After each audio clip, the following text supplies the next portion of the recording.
Bismillahirrahmanirrahim. Assalamualaikum warahmatullahi wabarakatuh. Pada hari ini, pada mata kuliah AI for Education, kelompok 4 akan mempresentasikan mengenai sistem penggunaan bahan pustaka melalui Natural Language Processing, di mana kelompok 4 ini beranggotakan 3 orang, di antaranya ada Fitri Muklisah, kemudian ada Inayah Hukumadila, dan terakhir ada Indah Awalia Sapitri. Langsung saja kepada pemateri pertama yang akan membahas mengenai bahan pustaka yang akan disampaikan oleh Indah Awalia. Kepadanya saya persilahkan. Baik, materi yang pertama yaitu bahan pustaka, di mana bahan pustaka ini merupakan koleksi perpustakaan. Perpustakaan tanpa bahan pustaka tidak akan berfungsi dengan baik. Oleh karena itu, informasi perpustakaan harus diamankan ketika mendirikan perpustakaan. Adapun jenis-jenis bahan pustaka, Adapun jenis-jenis bahan pustaka yang pertama yaitu ada karya cetak, di mana karya cetak ini hasil pemikiran manusia yang dituangkan dalam bentuk cetak, seperti seperti buku merupakan bahan pustaka yang satu kesatuan dan paling banyak terdapat dalam koleksi perpustakaan. Yang kedua ada terbitan terbitan berseri, di mana terbitan berseri ini adalah bahan pustaka yang dimasukkan untuk diterbitkan secara terus-menerus selama periode penerbitan tertentu. Yang kedua ada karya bukan cetak, di mana karya bukan cetak ini hasil pemikiran manusia yang tidak disajikan dalam bentuk cetakan, seperti buku atau majalah, melainkan dalam bentuk lainnya seperti rekaman audio, rekaman video, rekaman gambar, dan lain-lainnya. Istilah lain yang digunakan untuk bahan pustaka ini adalah bahan pustaka buku atau bahan menyimak. Terus yang ketiga ada bahan pustaka bentuk mikro, di mana bentuk mikro ini istilah yang digunakan untuk menggambarkan semua bahan pustaka yang menggunakan media film dan tidak dapat dibaca dengan mata saja, namun memerlukan penggunaan alat yang disebut micro reading. Nah, untuk membaca bahan pustaka ini diperlukan perangkat keras seperti komputer. Adapun eh, tiga jenisnya seperti koleksi literatur primer, di mana literatur primer ini karya tulis asli yang memuat kajian mengenai sebuah teori baru atau penjelasan suatu gagasan dalam berbagai bidang. Literatur primer bisa berupa artikel, majalah ilmiah, laporan penelitian, dan disertasi. Terus yang kedua ada koleksi literatur, di mana koleksi literatur sekunder ini literatur yang berisi informasi mengenai literatur primer. Literatur sekunder ini menawarkan literatur primer dengan cara meringkas atau membuat indeks. Yang ketiga ada koleksi literatur tersier, di mana literatur yang memuat informasi yang merupakan petunjuk untuk memperoleh literatur sekunder. Bahan pustaka ini melalui media online semakin dibutuhkan sebagai sarana prasarana informasi. Melalui internet, informasi apapun yang dapat dicari masyarakat dan menjadi bahan dari jawaban atas permasalahan yang dihadapi oleh masyarakat atau acuan dalam mengambil keputusan. Saat ini, miliaran informasi tersedia di internet dalam bentuk informasi, berita, penelitian, atau hiburan gratis maupun berbayar. Mungkin cukup sekian dari saya lanjutkan kepada materi yang kedua. Baik, teman-teman, materi selanjutnya yaitu tentang Natural Language Processing. Natural Language Processing atau disingkat menjadi NLP merupakan salah satu cabang ilmu AI yang berfokus pada pengolahan bahasa natural. Bahasa natural adalah bahasa yang secara umum digunakan oleh manusia dalam berkomunikasi satu sama lain. Bahasa yang diterima oleh komputer butuh untuk diproses dan dipahami terlebih dahulu supaya maksud dari user bisa dipahami dengan baik oleh komputer. Slide selanjutnya dah.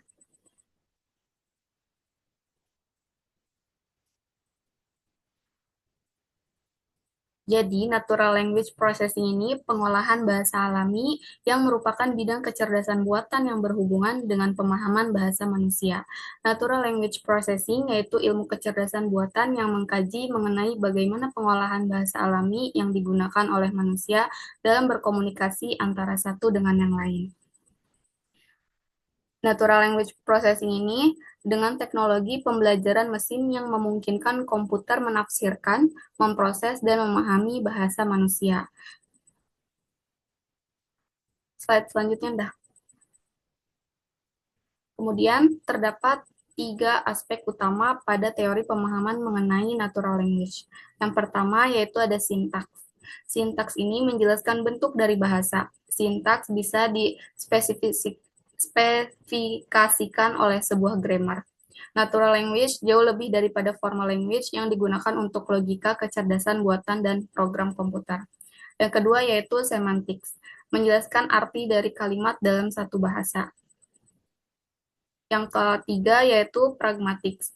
Pragmatics ini menjelaskan bagaimana pernyataan yang ada berhubungan dengan dunia. Untuk memahami bahasa, agen harus mempertimbangkan lebih dari hanya sekadar kalimat. Agen harus melihat lebih ke dalam konteks kalimat, keadaan dunia, tujuan dari speaker dan listener, konvensi khusus, dan sejenisnya. Yang keempat yaitu morfologi. Morfologi ini merupakan pengetahuan tentang kata dan bentuknya sehingga bisa dibedakan antara yang satu dengan yang lainnya.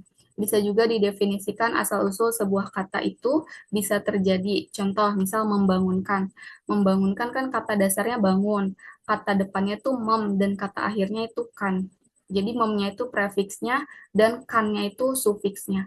Kemudian fonetik. Fonetik merupakan segala hal yang berhubungan dengan suara yang menghasilkan kata yang dapat dikenali. Fonetik ini digunakan dalam pengembangan NLP, khususnya bidang speech-based system. Oke, mungkin itu saja. Saya kembalikan kepada moderator. Baik, terima kasih kepada Indah Awalia Safitri dan Fitri Muklisa yang telah membahas terkait bahan pustaka dan natural language processing. Selanjutnya kita akan membahas mengenai bahan pustaka melalui natural language processing.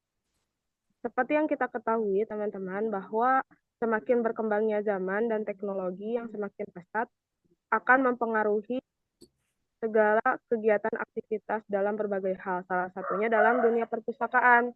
Dulu, perpustakaan seringkali hanya sebatas dengan koleksi buku tanpa adanya katalog yang memadai. Jadi, pengunjung-pengunjung hanya bisa membaca melalui perpustakaan saja tanpa bisa mengakses dari dari situs-situs lainnya. Namun dengan seiring perkembangan zaman di era digital saat ini, perpustakaan dapat memanfaatkan teknologi informasi untuk meningkatkan kualitas layanan yang ada.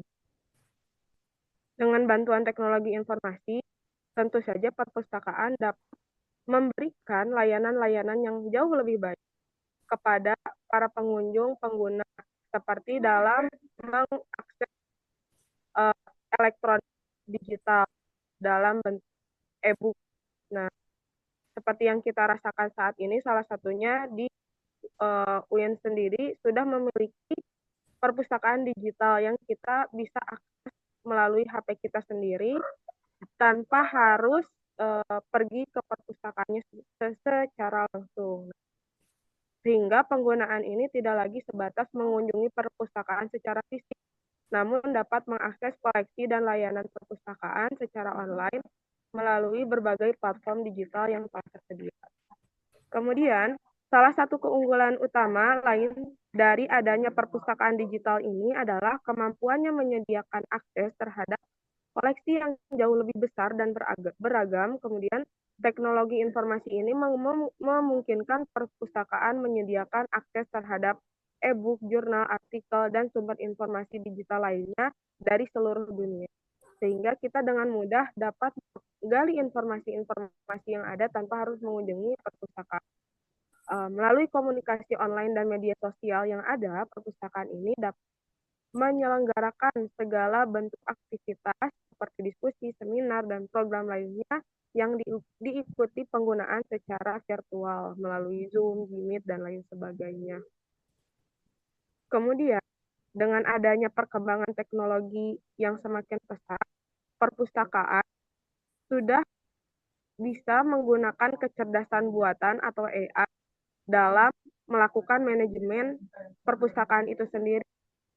Ada beberapa hal yang dapat diterapkan pada perpustakaan dalam menggunakan artificial intelligence atau uh, kemampuan manusia. Kemudian salah satunya ialah sistem pakar, di mana dalam sistem pakar ini penerapan di perpustakaan dibuat beberapa pertanyaan yang nantinya hasil pertanyaan tersebut dapat dijadikan saran untuk mengambil sebuah keputusan yang mana hasilnya bisa berupa saran buku.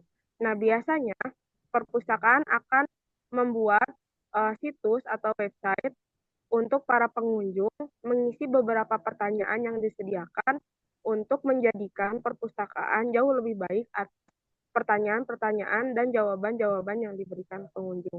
Itu salah satu sistem pakar. Kemudian ada juga disebut pemrosesan bahasa alami atau yang sering kita kenal dengan natural language processing, di mana dalam NLP ini perpustakaan banyak digunakan dalam menerjemahkan bahasa asing ke dalam bahasa Indonesia.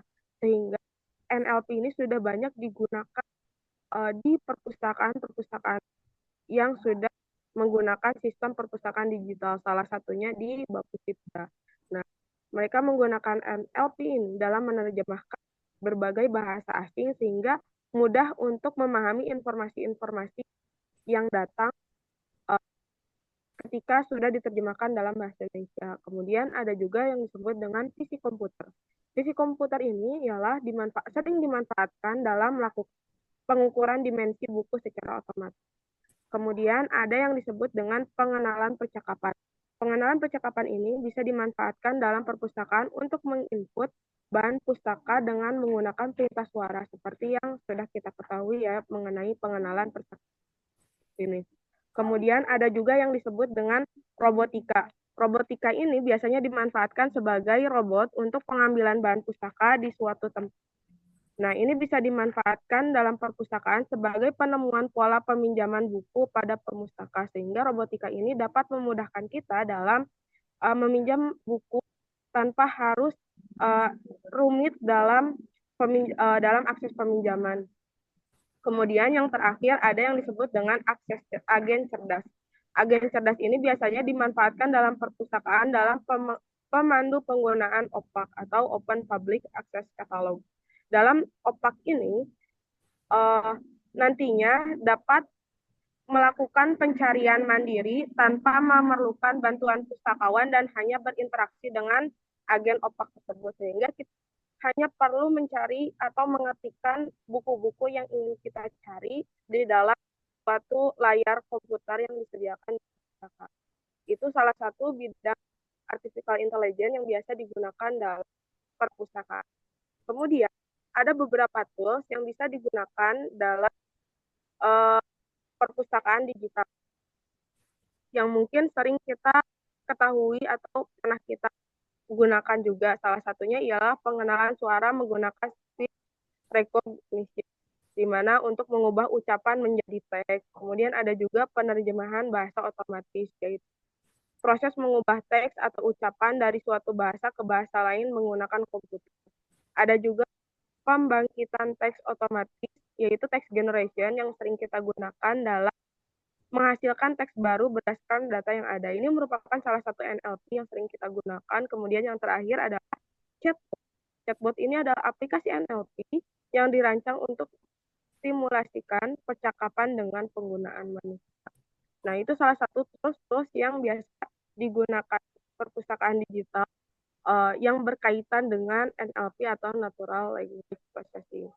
Kesimpulannya dari kegiatan presentasi hari ini mengenai sistem penggunaan bahan pustaka melalui Natural Language Processing ialah bahwa bahan pustaka ini menjadi salah satu koleksi perpustakaan yang berupa karya cetak, baik buku teks yang dikumpulkan maupun lain sebagainya. Kemudian dalam hal ini, seiring perkembangan zaman, muncullah adanya Natural Language Processing dalam mempermudah perpustakaan, mendirikan perpustakaan digital untuk mengolah manajemen perpustakaan menjadi jauh lebih baik. Nah, itu dia sekilas pembahasan mengenai natural language. Untuk pertanyaannya, silahkan untuk dicantumkan di kolom komentar. Mungkin itu dia yang dapat kita sampaikan mengenai sistem bahan pustaka melalui natural language processing pada mata kuliah AI for Education. Mohon maaf apabila terdapat salah kata atau ucapan dari kami selaku kelompok 4. Kita tutup presentasi kali ini. Wabillahi taufiq wal hidayah. Wassalamualaikum warahmatullahi wabarakatuh.